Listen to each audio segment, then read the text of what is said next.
Hello and welcome to another episode of Chalk Talk. If you're watching here on the Brandon Ramsey College Basketball Show YouTube, you can go follow me on TikTok at BRamseyKSR.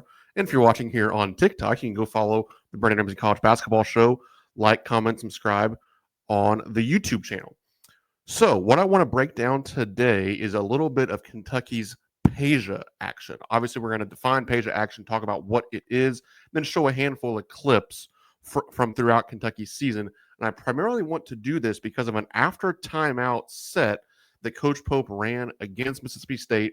Obviously, the Wildcats went down to Starkville and beat the Bulldogs 95-90 on Saturday night, and the half-court execution was a really big part of that. And this one play, again, out of a timeout in the first half, really stood out, and I wanted to talk about it. But in order to set that play up, let's actually rewind a little bit and go back to the Florida game where Kentucky ran Peja action a couple of different times with different results.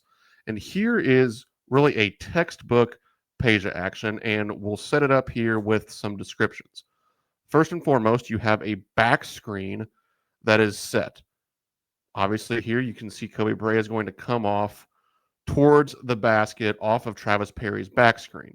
And then, as that happens, or after that happens, then the back screener is going to run off of a handoff. And that is the Peja action, the back screen into a handoff. Obviously, this is made famous from Peja Stojakovic of Sacramento Kings fame, one of the best shooters of his time in the NBA. And when you're a shooter setting that back screen, this is really good action because they obviously don't want to help back towards the rim off of a shooter because they want to stay attached. So you, as you'll see later in this video, you can get a guy like Kobe Bray cutting to the basket, or you'll get open coming off of the handoff, as you see here from Travis Perry, as Walter Clayton kind of gets stuck on the screen. We'll let it run through this time.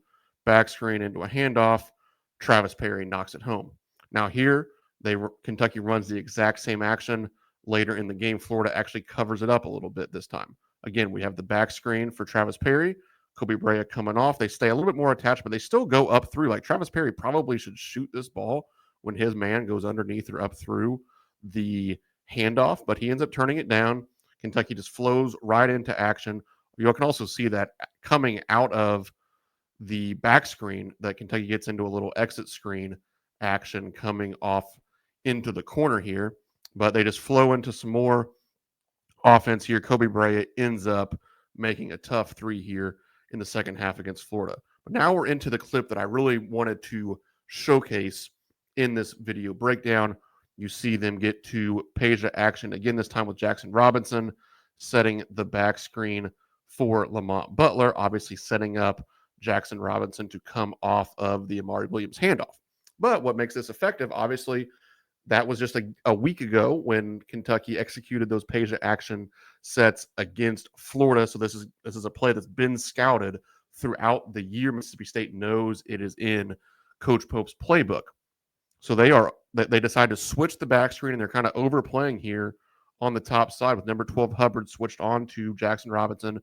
They're overplaying on the top side, obviously not wanting to let him cleanly come off of the handoff, and that is why this out of timeout set was so brilliant by Coach Pope. You obviously once again get Lamont Butler coming off of the exit screen here into the corner, but you can see that what Jackson Robinson does, feeling him on the high side, and Coach Pope knew they were going to switch. Coach Pope knew they were going to overplay this a little bit.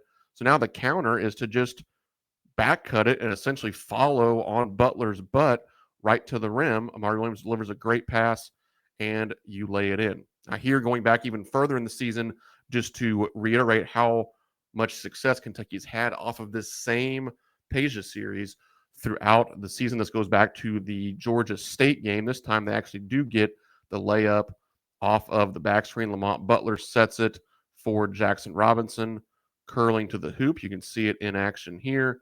Boom, layup. And then back in the Clemson game, you get Jackson Robinson setting the back screen that time. Both guys, even just for that split step there towards the basket gives Jackson Robinson enough room coming off of the handoff, and he knocks his home. And then again, just to reiterate, now you watch those plays happen. You can see how Mississippi State had this scouted. They wanted to make sure that they were staying tight with Jackson Robinson, not letting him cleanly come off of this handoff. So instead, he plants his foot, back cuts, a great pass from Amari Williams for the layup. So there you have Kentucky's Peja Action Series and the success that they've had with it so far this season. I hope you enjoyed that quick video breakdown. If you're watching here on YouTube, please make sure you are subscribed to the Brandon Ramsey College Basketball Show for more content just like this. If you're on the YouTube channel, please go subscribe to the TikTok as well, newly created TikTok at BRamseyKSR. And as always, for all of the best college basketball content, you can find me on Twitter at BRamseyKSR. Thanks for listening.